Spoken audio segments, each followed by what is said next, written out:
Hello everybody, Marco Chiappetta for Hot Hardware here to show you the brand new and very cool Alienware Alpha.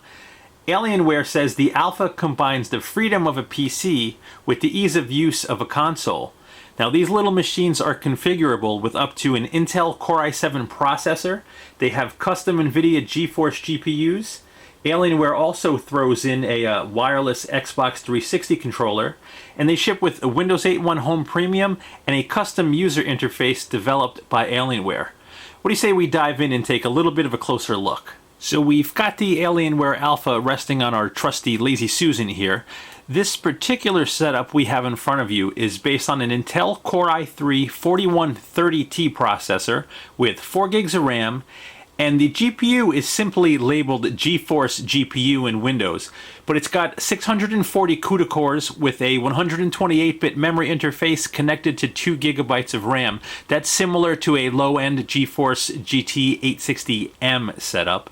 There's a 500 gig Hitachi hard drive in there, along with 802.11 AC Wi-Fi and wired Ethernet.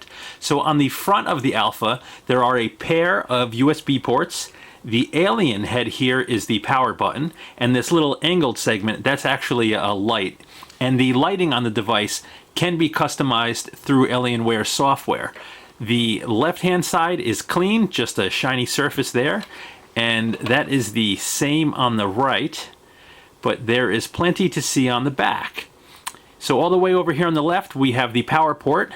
This is an HDMI input. Now that's cool because if you have the Alpha connected to your TV, you can pass through another device like, say, a game console like an Xbox One or PS4, or even a Blu-ray player. This is an HDMI output. This is an optical output.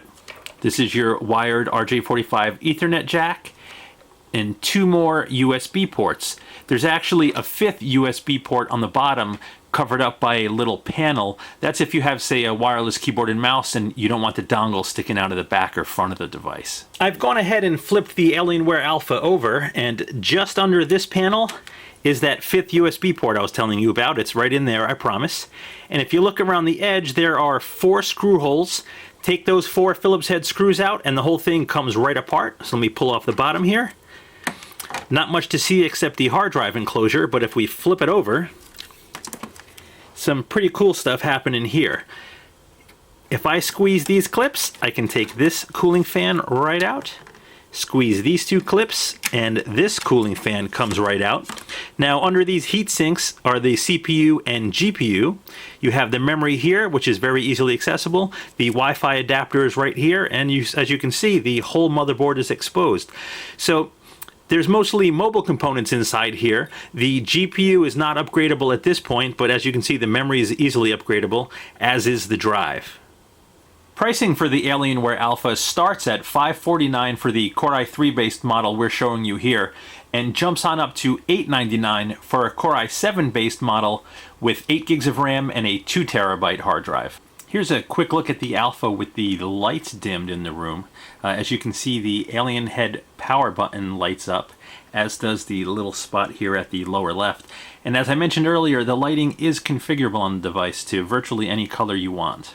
I also wanted to give you a quick glimpse of the Alienware Alpha in its native habitat.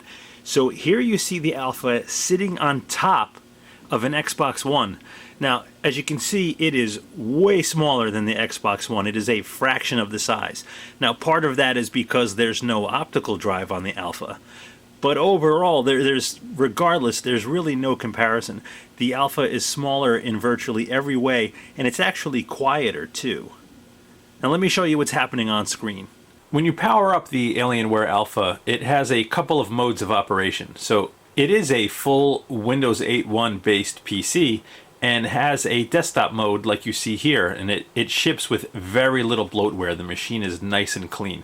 This is what the desktop looks like when you first launch it. You have just a Steam shortcut and a shortcut for Alienware's Alpha UI. Now that's where Alienware has done some of their magic with the software. Let me show you that next.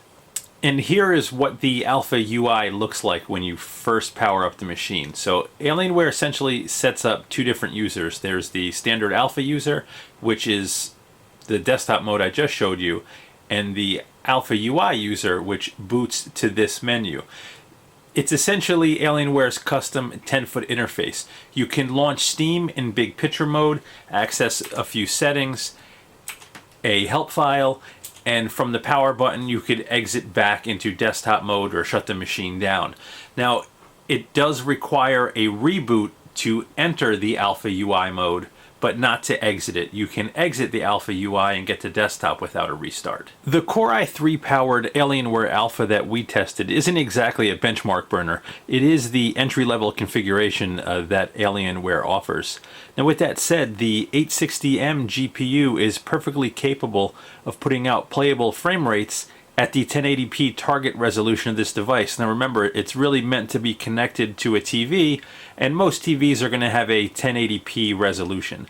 So at that resolution, the machine is capable of pumping out smooth frame rates in many games. You may have to crank down the image quality settings somewhat, but other than that, it's really a great gaming experience. Now in this particular test in 3D Mark Firestrike, the machine is capable of a score of about 3445, which is respectable for a small, quiet machine of this type. We hope you've enjoyed this quick look at the Alienware Alpha. For more in-depth analysis and full benchmarks, please stop by the site for the full review. Once again, this is Marco Chiappetta for Hot Hardware. Thanks for stopping by.